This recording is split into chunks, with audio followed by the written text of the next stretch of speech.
have done that, but not all. But yeah, we try not to go. When my husband goes, this morning he went at 6 a.m. Goes, oh, I forgot red onions. Good morning. Hi, Jacob. Hi, good morning, everybody. Hi, How Jacob. are you? Party.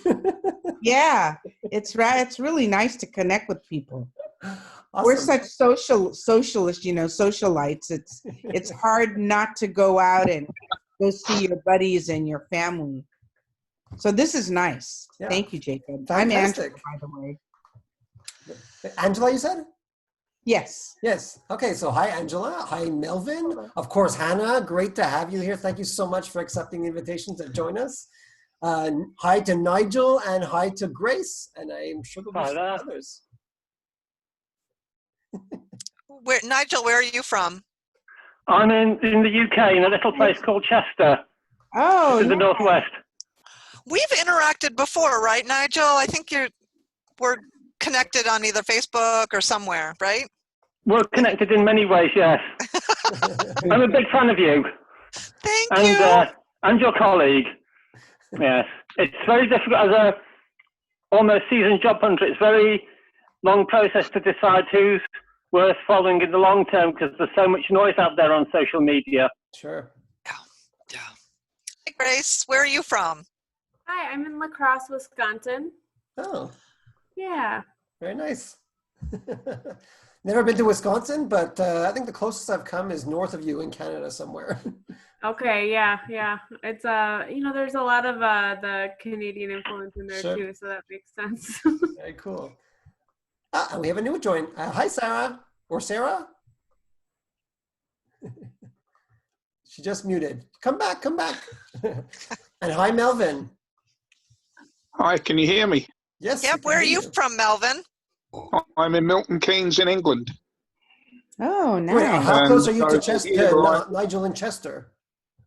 Yeah, that's about 2.5 hours drive away. Right, so not close. Yeah. So we're safe. But over here in England, I've been running a very small job club in my hometown for managers and professionals who are unemployed. And the idea is that we get together and we share information, knowledge, experience, and contacts.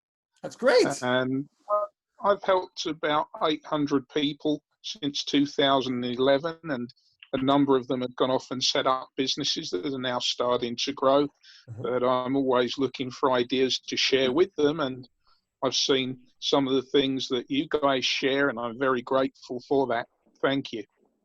Thank you for coming. That's great.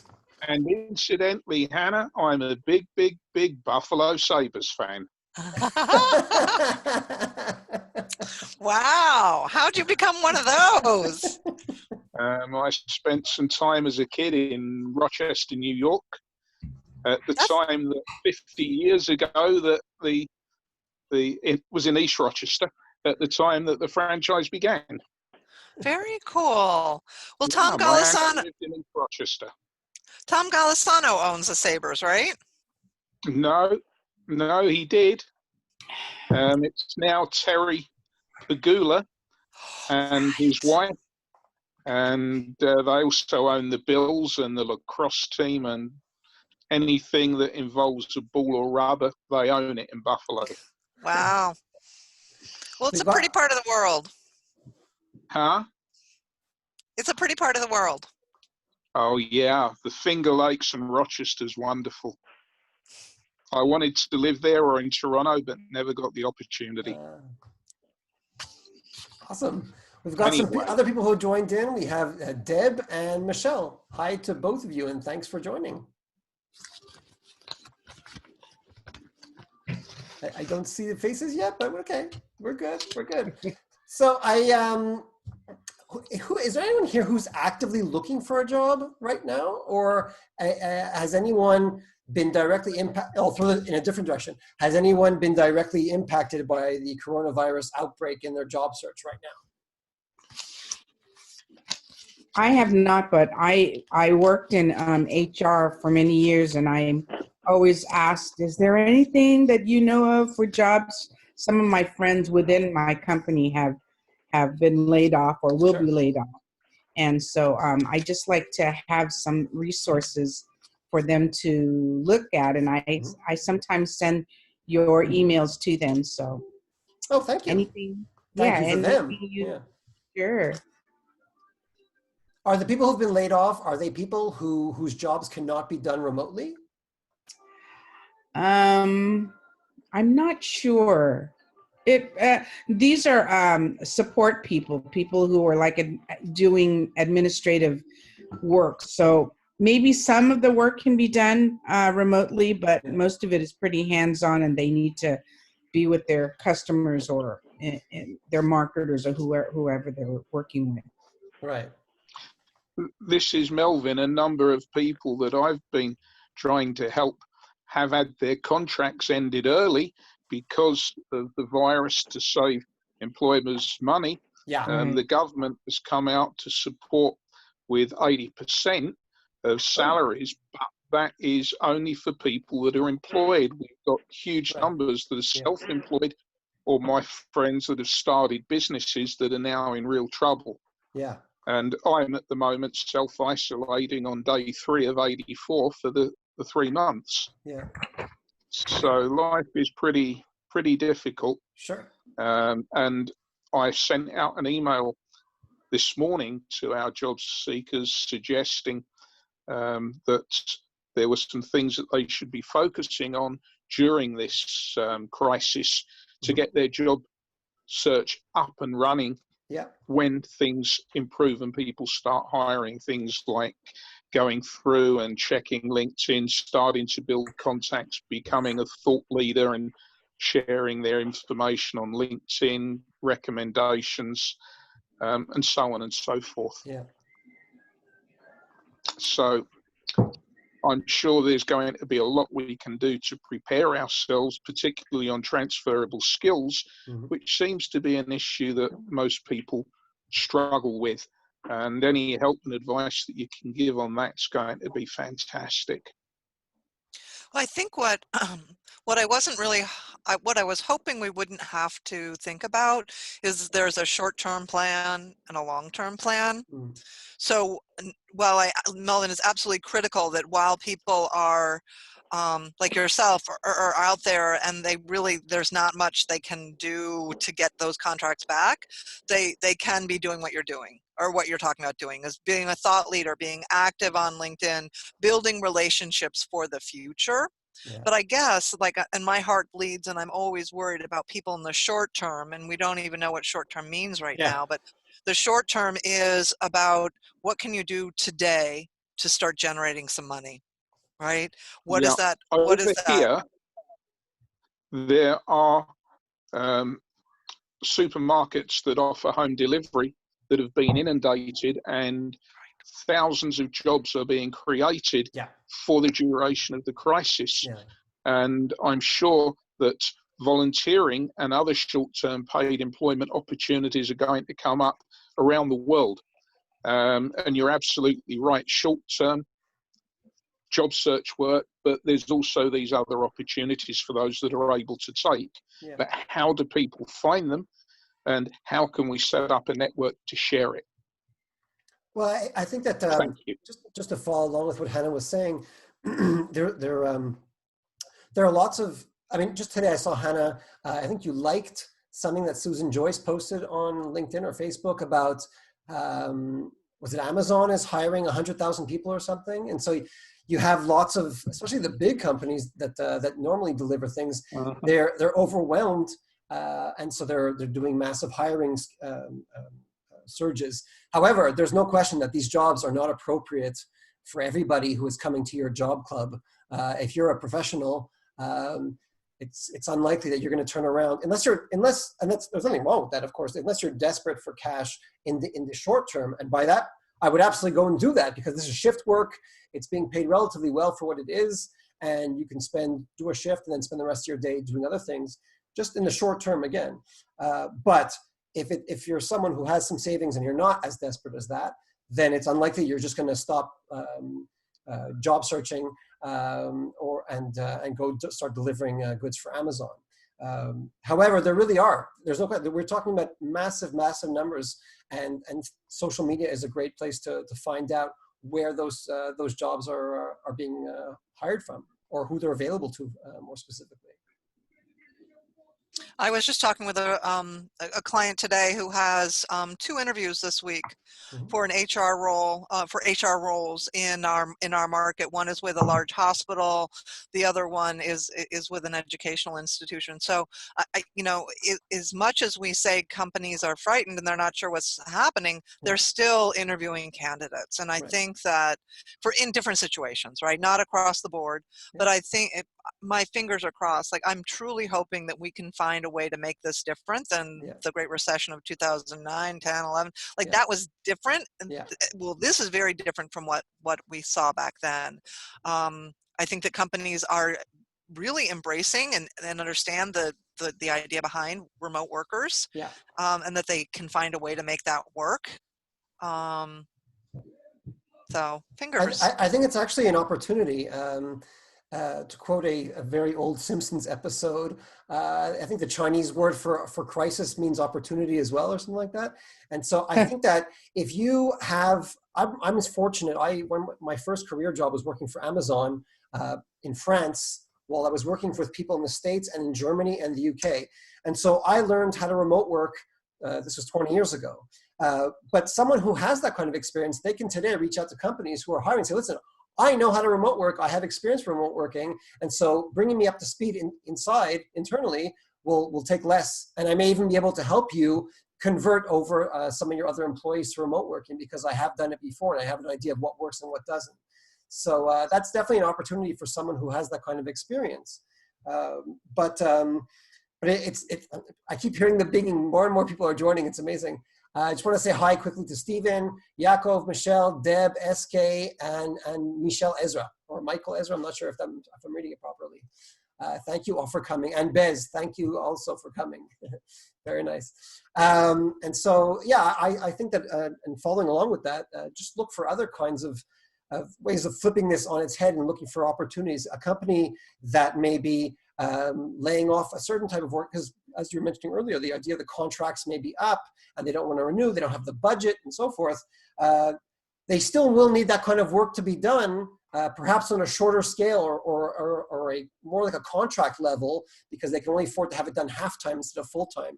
And so their companies are not shutting down right away. Some unfortunately will go bankrupt, but it won't happen overnight. It's going to take some time, and hopefully many of them will recover. And so if you can place yourself as someone who can help smooth the blow, then yeah, that will make yourself appealing. And again, it could be in a part-time role, at least for now, and that could become a full-time job later if things go well. Mm-hmm. Good.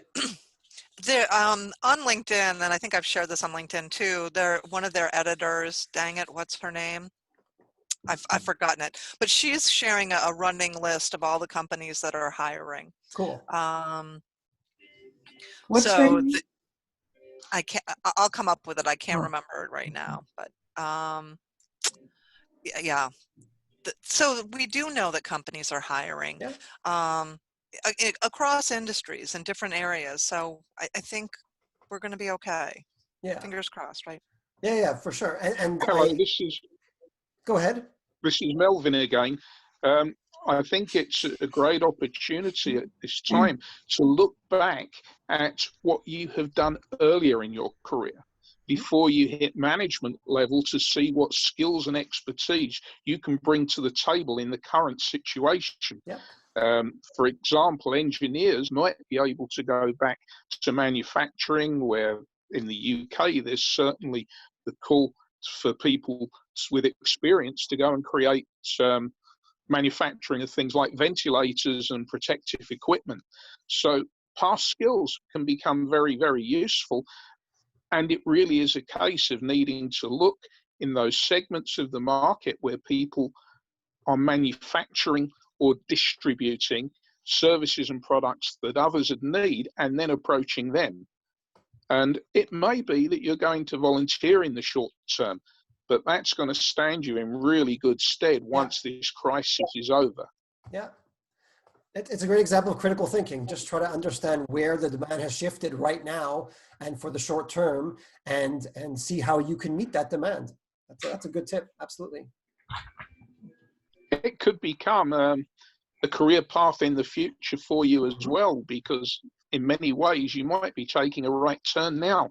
So it's really important that we all stay positive, and as you just said, Jacob, turn the crisis into opportunity. Yeah, yeah.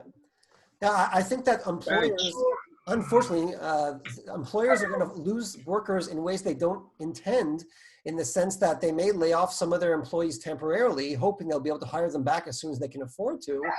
But in the meantime, those people, or some of those people, will find other jobs they actually like better, and they won't be coming back. And I suppose that'll be a silver lining for those people, but it'll be unfortunate for those employers, of course. But that could happen at any time, theoretically.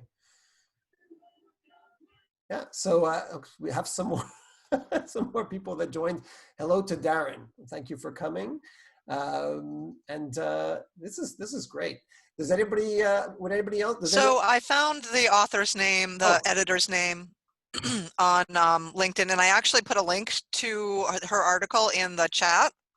So it's Katie Carroll, who's hiring. It's mostly US, sorry for those of you that are elsewhere, but it may give you some ideas for whatever country or area that you're in as well. Yeah. Sort of use it as an idea generator. Well, gosh, if this type of company is hiring, what other companies are like that near me?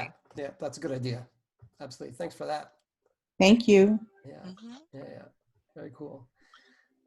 This is Melvin again. Does anybody else have any ideas on how we can turn this into opportunity rather than sitting back and worrying?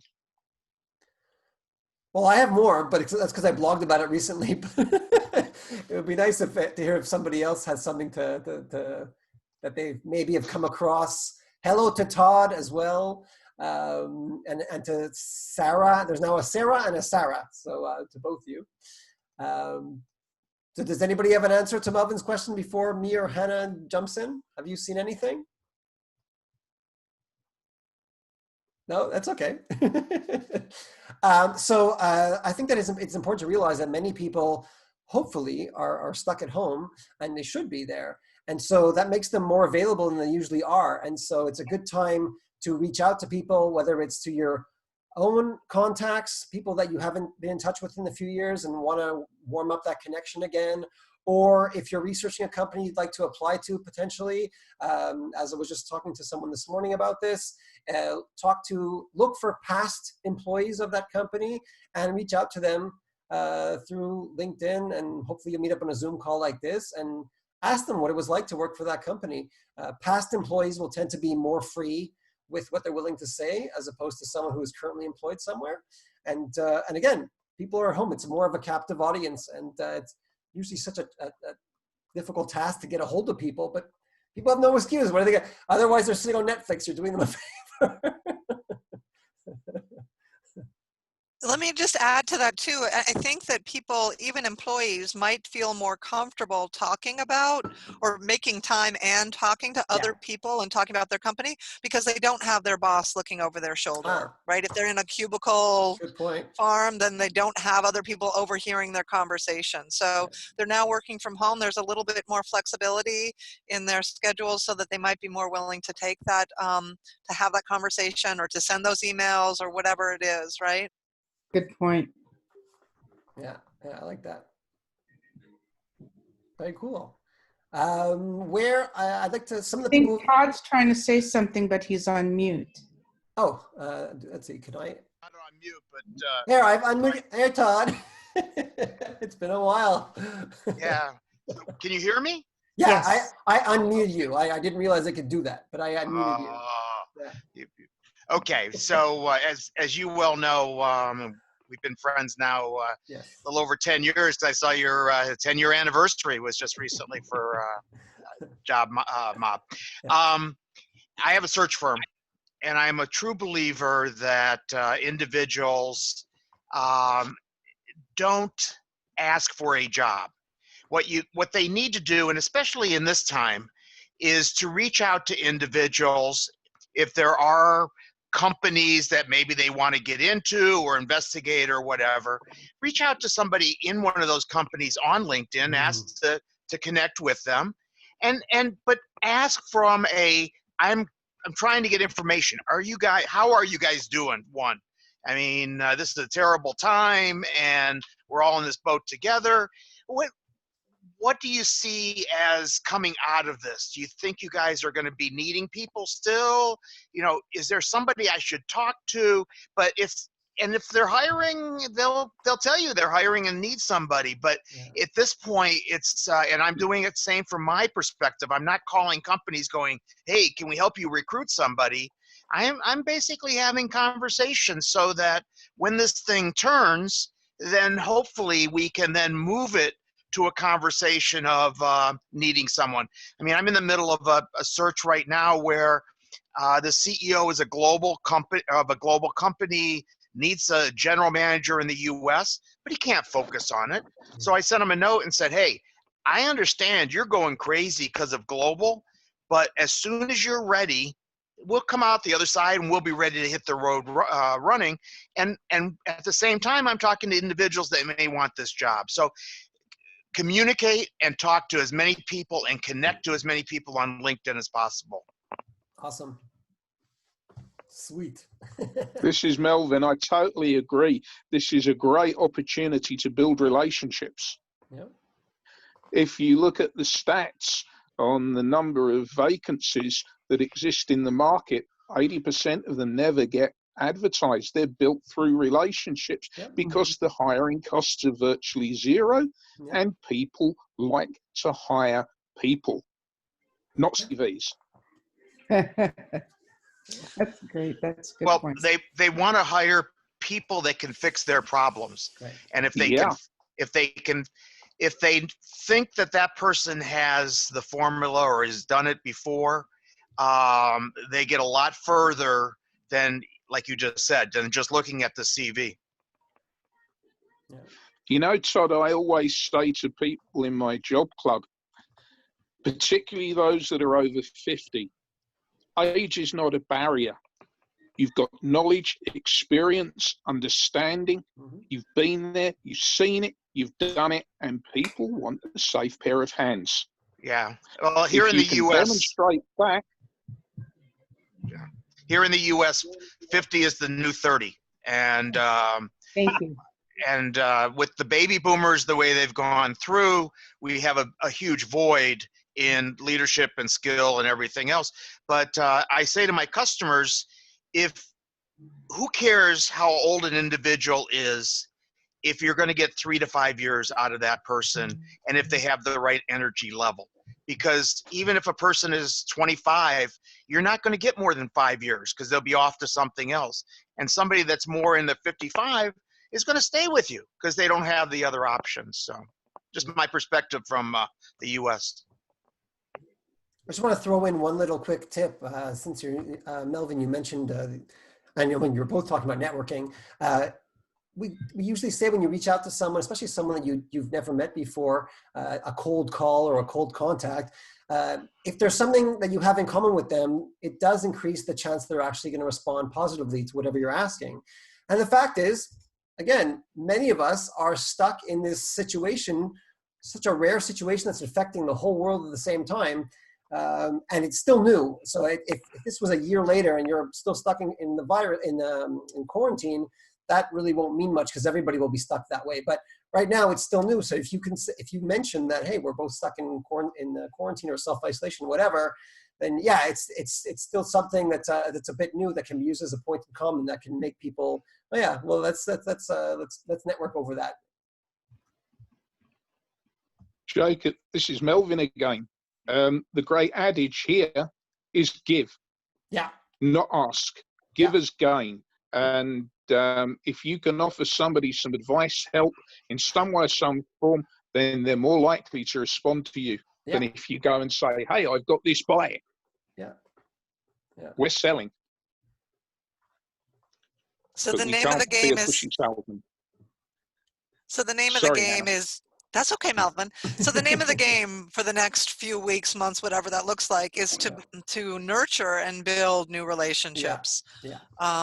Because that's something that we can all do no matter what situation we're in. Yeah. And here's my other little thing. Not everybody lives on LinkedIn. Yeah. As a matter of fact, most people don't check LinkedIn all that often. We may, but the rest of the world doesn't really. If you're working your job. You're not living in LinkedIn. So true. I think so often our messages get lost. Using the messaging system within LinkedIn, it can get lost. But what I know and what you know is that everybody uses their email, right? Everybody's checking that. So I would recommend, if you're going to have a conversation with somebody you're already connected with, to jump over to email and converse with them that way, because then your message it has much greater likelihood of being seen and responded to. I would also say on LinkedIn, the strategy has changed over the last year or two, because it used to be that if you sent an invitation to connect to somebody you didn't know and 3 or 4 of them said, I don't know that guy, you got booted off the LinkedIn. And they've become a lot more flexible. And today, I typically send both, because I buy InMail, but I send an invitation to connect and I send a message through LinkedIn. And it's funny that I'll have more people accept the invitation than return the InMail.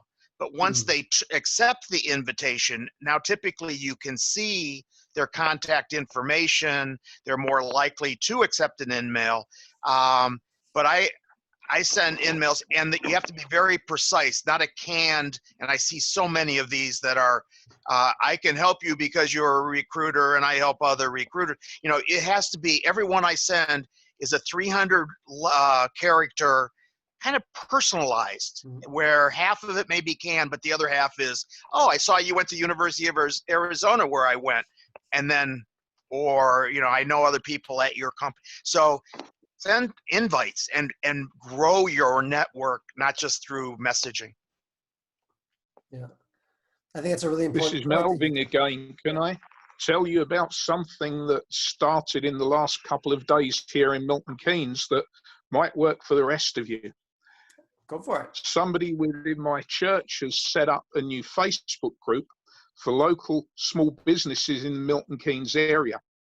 And the idea is that people will go onto this group and share information about where people need help, where they need advice, where small businesses are offering a service that they've had to suspend, but they could do something else.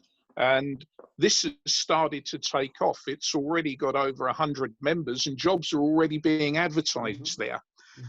It's a very simple thing to do, to set up the group and then to promote it through your local networking contacts and encourage them to engage. It creates that platform in an open forum where LinkedIn tends to be more closed, where people can find and share information and work together.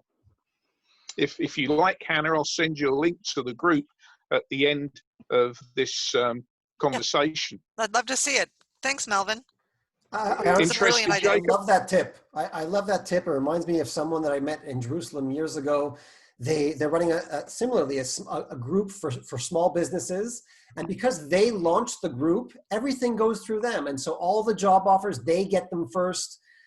They can decide what they want to do with them. They know which businesses need what. They have a complete finger on the pulse of that member community. And so it really wouldn't take much to go on LinkedIn right now or Facebook right now and open up Chester or wherever you are, coronavirus helping businesses group type of thing. It doesn't have to be a long-term permanent group. It could just be a short-term thing to help people who are in need or businesses who are in need. And boom, because you started that group, or it could be for a specific industry of business as well. If it's your industry, it puts you in the power position of being that networker and controlling that information. So yeah, that's a fantastic tip. Great. Thanks for sharing that. And people get to know you. Yeah. And know you for something good, Jacob. Yeah, Great. absolutely. Absolutely. I would be very surprised if there weren't many more groups like that around. I've been watching IT on the television. There's lots of groups for that sort of thing emerging now, especially in this country and the States, and I'd be surprised to see what's all around the world. We are getting more connected for whatever reason, because of technology and social media, I think. Right. Yeah. Fantastic. All right. Hey, Well, Jacob. Yep. I'm sorry. I got to run. Yeah. So I was going to end it. Thank you so much, Hannah, for coming by. It was great to co-host. I really appreciate that, especially on relatively short notice too. I just want to thank everybody else for coming. I think at the most we were 21 people, as we saw from various countries around the world. That's great. This won't be the last time we'll be doing this again, but I really appreciate everyone who came and contributors as well, people who spoke up and everything. Fantastic. And so thank you all. And this has actually been recorded. I wasn't really planning on doing anything with that. Just Zoom records things automatically. But maybe I'll do a write-up of some of the lessons that we learned here and quoting people who gave them. So thanks a lot to everybody who came, and follow along to hear if we do this again, and next time we do it again. Bye. Thanks, Thank you, Jacob. Thanks, Jacob. Stay safe. Stay home. Be careful. Stay God bless. home. Bye-bye now. Stay Okay, healthy. bye now.